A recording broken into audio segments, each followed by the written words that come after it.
कुडमूल रंगाराव हे दक्षिण भारतातील एक समाजसुधारक होते, ज्यांनी आपले संपूर्ण आयुष्य मागासलेल्या आणि जनजातीय समुदायांच्या शिक्षणासाठी समर्पित केले होते. त्यांचे कार्य इतके प्रभावी होते की गांधीजींनाही त्यांच्याकडून प्रेरणा मिळाली होती. रंगाराव यांनी केवळ समानतेबद्दल न बोलता ते स्वतःच्या आयुष्यातही करून दाखवले होते. कुडमूल रंगाराव यांनी कर्नाटकातील एका छोट्याशा भागापासून सामाजिक सुधारणा सुरू केल्या. शिक्षणाद्वारे समाजात परिवर्तन घडवण्याचे त्यांचे स्वप्न होते. ते म्हणत असत, जर माझ्या शाळेत शिकलेल्या जनजातीय मुलाला सरकारी नोकरी मिळाली आणि तो गावच्या रस्त्यावर गाडी चालवत जात असताना त्याच्या गाडीची धूळ माझ्या डोक्यावर पडली, तरच मी माझे जीवन सफल झाले असे समजेन. लोक त्यांना गरिबांचे वकील म्हणत असत. त्यांनी शिक्षक म्हणून आपल्या कारकिर्दीची सुरुवात केली आणि नंतर ते वकील झाले. न्यायालयात ते बहुतांश वेळेला समाजातील खालच्या वर्गाचे प्रतिनिधित्व करत असत. त्यांच्यासाठी वकिली हा केवळ एक व्यवसाय नव्हता, तर एक सेवा होती. एकदा त्यांनी एका जनजातीय तरुणाची न्यायालयात नोकरीसाठी शिफारस केली. त्याला नोकरीही मिळाली, परंतु इतर कर्मचारी त्याच्यासोबत काम करण्यास तयार नव्हते.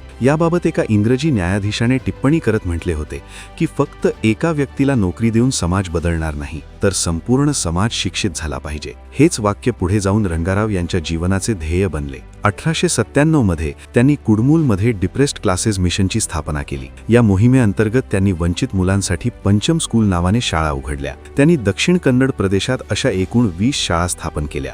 गरिबी हा शिक्षणातील सर्वात मोठा अडथळा आहे हे त्यांना उमजले. यानंतर त्यांनी शाळांमध्ये मुलांना मध्यान्ह भोजन देण्यास सुरुवात केली. तसेच वंचित मुलांना शाळा सोडण्यापासून रोखण्यासाठी पालकांना आर्थिक मदत केली जाऊ लागली. यानंतर त्यांनी शेडीगुडे येथे आदिवासींसाठी एक तांत्रिक प्रशिक्षण केंद्र उघडले आणि बाहेरील विद्यार्थ्यांसाठी वसतिगृहे बांधली. सामाजिक रूढी मोडून काढत त्यांनी त्यांच्या विधवा मुलीसाठी आंतरजातीय विवाहाचा विचार करत हे दाखवून दिले की खऱ्या सुधारणेची सुरुवात आपल्यापासूनच करायची असते. शाळांमधील मुलांना ते आंघोळ घालत असत, त्यांच्यासोबत जेवत असत आणि झोपडीमध्येही राहत होते. 30 जानेवारी 1928 रोजी त्यांच्या निधनानंतर जनजातीय लोक त्यांच्या अंत्ययात्रेत मोठ्या संख्येने उपस्थित होते. आजही कुडमूल रंगाराव यांना समानता आणि शिक्षणाचे प्रतीक मानले जाते.